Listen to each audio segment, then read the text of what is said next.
Assalamualaikum warahmatullahi wabarakatuh. Alhamdulillahirabbil alamin wa bihi nasta'in wa ala umuri dunya waddin wa ala alihi wa sahbihi ajma'in, amma ba'du. Bersyukur kepada Allah dengan melapaskan alhamdulillah, salawat kepada baginda Muhammad sallallahu alaihi wasallam dengan mengucapkan asyhadu an la ilaha illallah wa asyhadu anna Muhammadar Rasulullah. Baik teman-temanku sekalian, alhamdulillah pada kesempatan kali ini kami dari kelompok 12 akan menjelaskan mengenai desain pembelajaran tematik. Di sini saya tidak sendirian, penjelasannya akan dibantu oleh rekan-rekan saya, yaitu Lutfi Azahra Putri dan juga Azahra Aprizi Karim Babel. Baik, tanpa memperpanjang waktu, pada kali ini saya akan menjelaskan mengenai konsep dasar perencanaan pelaksanaan pembelajaran tematik. Yang pertama itu adalah pengertian desain pembelajaran.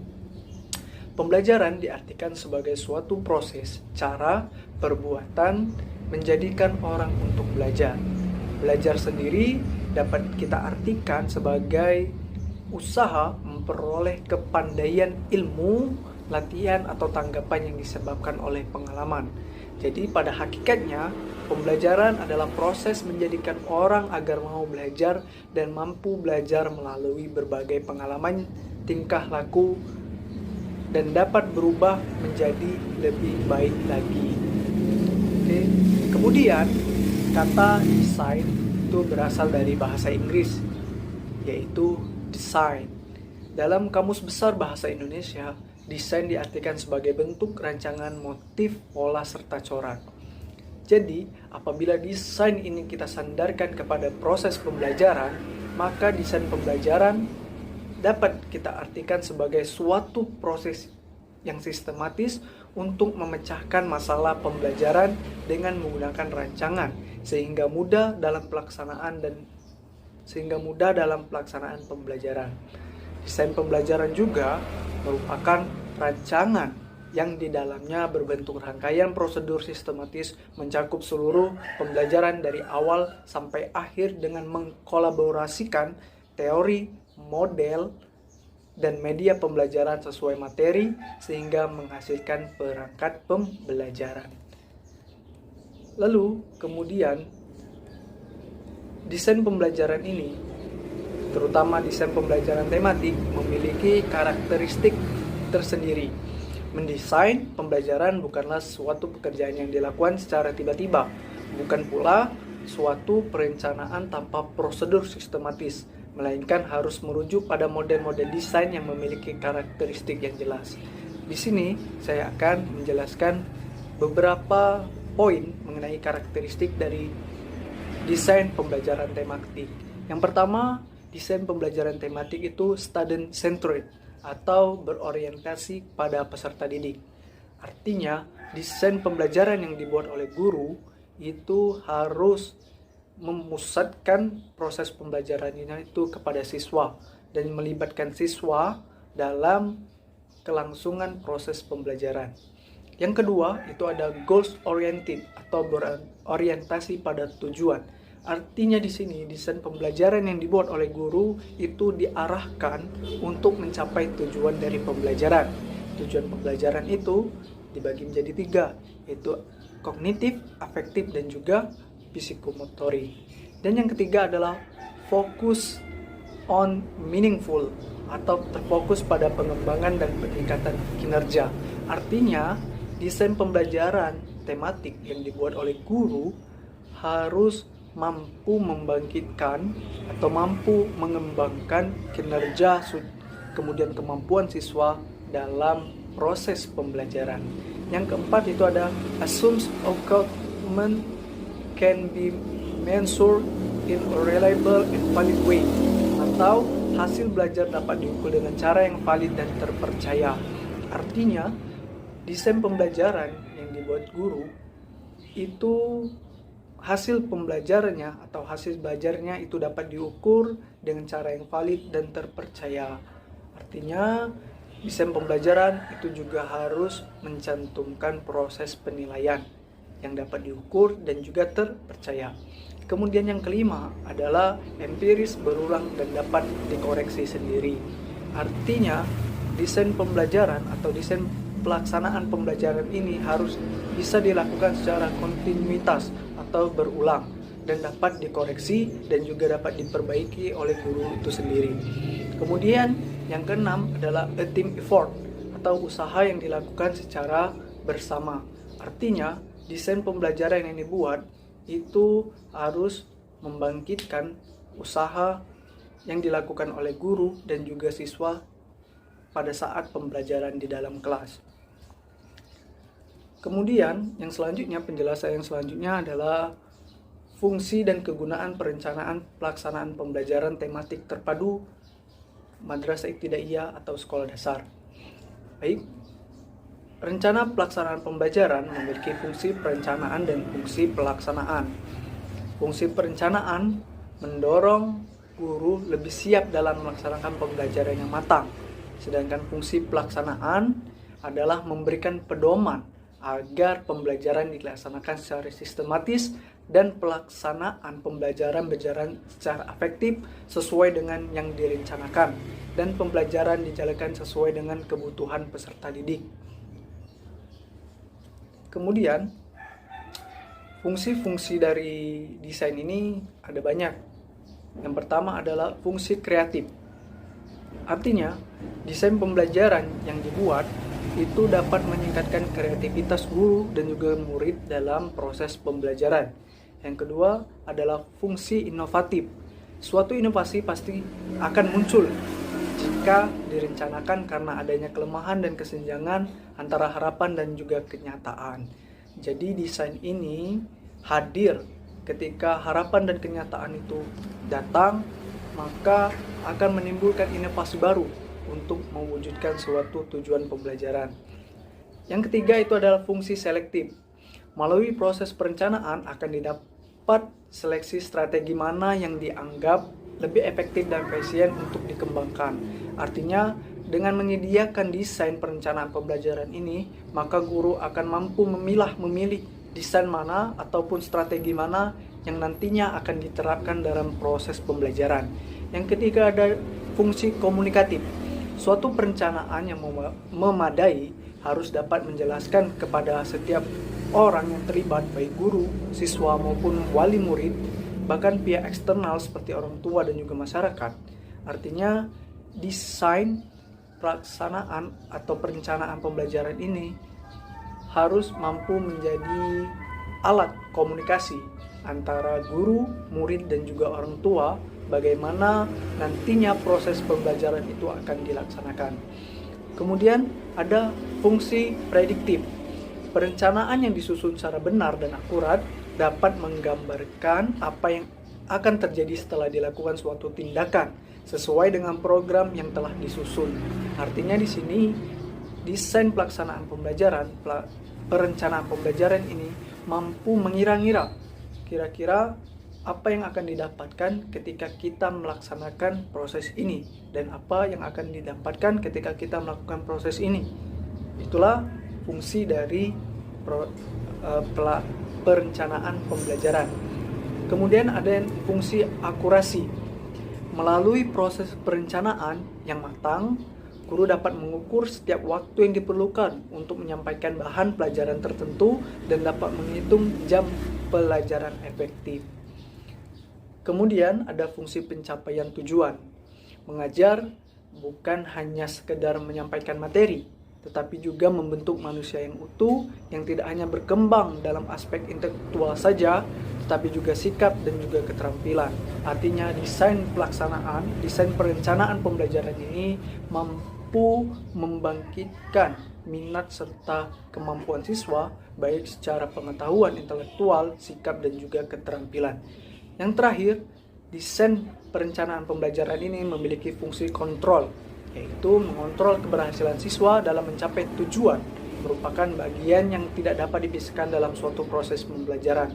Melalui perencanaan akan dapat ditentukan sejauh mana materi pembelajaran telah dapat diserap oleh siswa dan dipahami oleh siswa, sehingga akan dapat memberikan feedback atau kebalikan kepada guru dalam mengembangkan proses pembelajaran yang selanjutnya.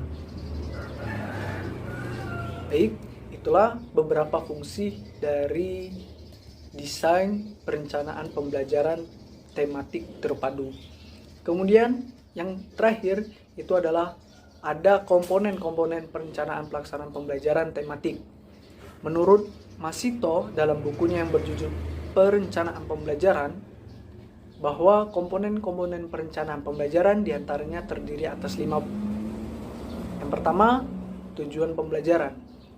Artinya, desain perencanaan pembelajaran ini harus memiliki tujuan, apa yang hendak dicapai dalam proses pembelajaran. Yang kedua, itu ada isi. Isi ini diartikan sebagai materi pembelajaran yang nantinya akan dilakukan ketika proses pembelajaran. Yang ketiga, ada kegiatan pembelajaran, mulai dari guru mengajar, ya, kegiatan inti, kegiatan penutup, itu juga termasuk di dalam desain perencanaan pembelajaran. Yang keempat, ada media dan sumber belajar.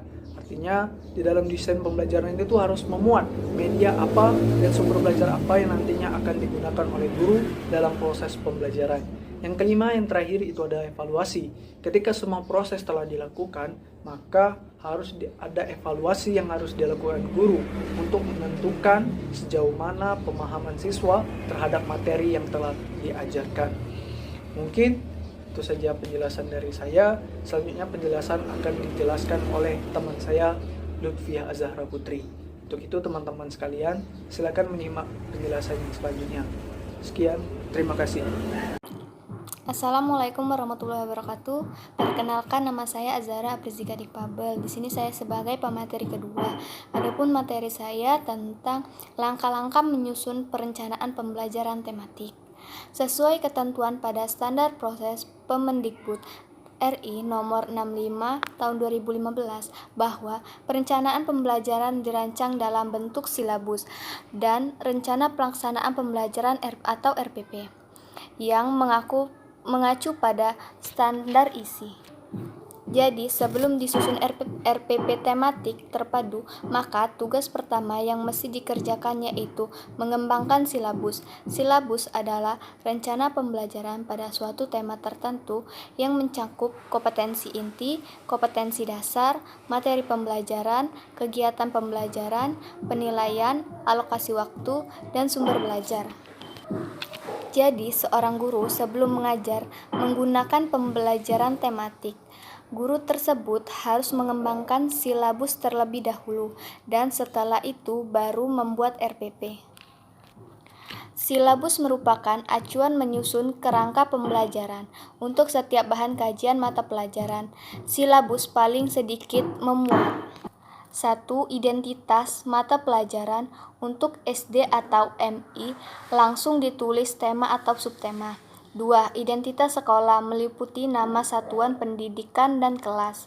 3. Kompetensi inti merupakan gambaran secara kategorial mengenai kompetensi dalam aspek sikap, pengetahuan, dan keterampilan. 4. Kompetensi dasar merupakan kemampuan spesifik yang mencangkup sikap, pengetahuan, dan keterampilan yang terkait muatan atau mata pelajaran. 5. Tema khusus SD, MI, SDLB atau paket. 6. Materi pokok memuat fakta, konsep, prinsip dan prosedur yang relevan dan dalam bentuk butiran-butiran sesuai dengan rumusan indikator pencapaian kompetensi. 7. Pembelajaran, yaitu kegiatan yang dilakukan oleh pendidik dan peserta didik untuk mencapai kompetensi yang diharapkan. 8. Penilaian merupakan proses pengumpulan dan pengolahan informasi untuk melaksanakan pencapaian hasil belajar peserta didik. 9. Alokasi waktu sesuai dengan jumlah jam pelajaran struktur kurikulum untuk 1 semester atau 1 tahun. 10. Sumber belajar dapat berupa buku, media cetak dan elektronik, alam sekitar, dan sumber belajar lainnya yang relevan. Silabus dikembangkan berdasarkan standar kompetensi lulusan dan standar indikator satuan pendidikan dasar dan menengah sesuai pola pembelajaran pada setiap ajaran tertentu. Silabus digunakan sebagai acuan dalam pengembangan rencana pelaksanaan pembelajaran. Adapun beberapa prinsip pengembangan silabus yaitu: 1. Ilmiah, maksudnya keseluruhan materi dan kegiatan yang menjadi muatan di silabus harus benar dan dapat dipertanggungjawabkan secara keilmuan.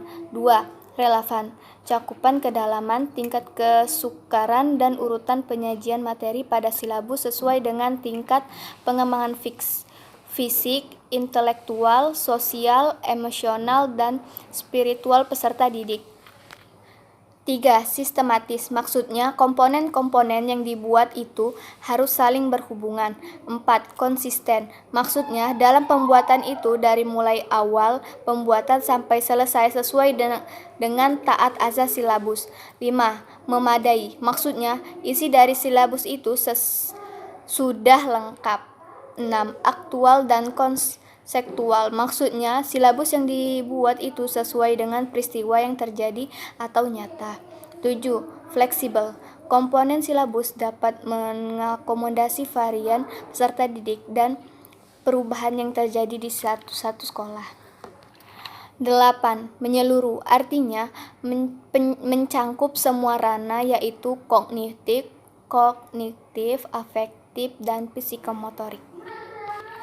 Jadi, seorang langkah guru sebelum melaksanakan perencanaan pembelajaran harus mengembangkan silabus yang sudah ada, baru membuat RPP dan pengembangan RPP yang sudah ada. Mungkin saja itu penjelasan dari saya. Terima kasih. Baiklah, Assalamualaikum warahmatullahi wabarakatuh. Perkenalkan, nama saya Lutfia Zara Putri. Saya dari kelompok 12. Saya sebagai pemateri yang terakhir. Di sini saya akan menjelaskan tentang langkah-langkah pelaksanaan pembelajaran tematik. Yang pertama itu pemetaan standar kompetensi atau kompetensi dasar dan indikator. Kegiatan pemetaan ini mempunyai tujuan tertentu untuk memperoleh gambaran secara menyeluruh serta utuh dari semua standar kompetensi. Kompetensi dasar maupun indikator dari berbagai mata pelajaran yang akan dipandukan dalam tema yang dipilih. Kegiatan pemetaan ini perlu dilakukan penjabaran standar kompetensi maupun kompetensi dasar ke dalam indikator. Yang kedua, cara penentuan tema dalam pembelajaran tematik. Cara yang pertama adalah dengan mempelajari standar kompetensi dan kompetensi dasar yang ada pada masing-masing mata pelajaran. Lalu dilanjutkan dengan penentuan tema yang akan diajarkan atau yang akan sesuai dengan tema. Yang kedua, dengan menetapkan apa saja tema-tema pengingat keterpaduan untuk menentukan tema itu. Guru bisa membuat kesepakatan terlebih dahulu dengan siswa agar siswa sesuai dengan minat dan kebutuhan siswa yang akan termotivasi oleh guru yang memberi pelajaran tersebut. Yang ketiga, menetapkan jaringan tema. Menetapkan jaringan tema adalah dengan menghubungkan kompetensi dasar dan indikator dalam tema pemersatu sehingga dapat terlihat keterkaitan tema tersebut dan juga antara kompetensi dasar dan indikator. Yang keempat, menyusun RPP. Yang keempat, menyusun silabus. Pada pembelajaran tematik ini, pada silabus terdiri dari SK. SK itu adalah standar kompetensi yang terdiri dari kompetensi dasar atau KD, indikator, alat dan sumber pembelajaran, dan pengalaman pembelajaran dan penilaian. Yang kelima, menyusun RPP. Menyusun RPP ini mempunyai komponen tersendiri. Nah, RPP ini adalah rencana pelaksanaan pembelajaran. Yang pertama, identitas dari mata pelajaran, seperti nama mata pelajaran, semester, kelas, dan sekolah, dan lain-lain. Yang kedua, kompetensi dasar dan juga indikator. Yang ketiga, materi pokok dan penjelasan yang perlu untuk dipelajari siswa untuk mencapai kompetensi dasar serta indikatornya. Yang keempat, strategi pembelajaran juga. Kegiatan ini tertuang pada kegiatan mulai dari pembukaan hingga penutup. Mungkin itu saja yang bisa saya jelaskan. Saya mohon maaf jika ada salah kata. Kepada Allah saya mohon ampun. Saya akhiri. Wabillahi taufik walhidayah. Wassalamualaikum warahmatullahi wabarakatuh. Baik teman-temanku sekalian, itulah pemaparan materi yang dapat kami lakukan mengenai desain pembelajaran tematik. Semoga apa yang telah kami sampaikan di dalam video ini memberikan manfaat, menambah ilmu pengetahuan serta wawasan kepada kita mengenai lebih dalam tentang pembelajaran tematik. Dan juga kami secara pribadi memohon maaf apabila terdapat kesalahan dalam pengucapan kalimat atau lain sebagainya. Kami memohon maaf kepada Allah. Marilah sama-sama kita memohon ampun. Akhirul kalam, wabillahi taufiq wal hidayah. Assalamualaikum warahmatullahi wabarakatuh.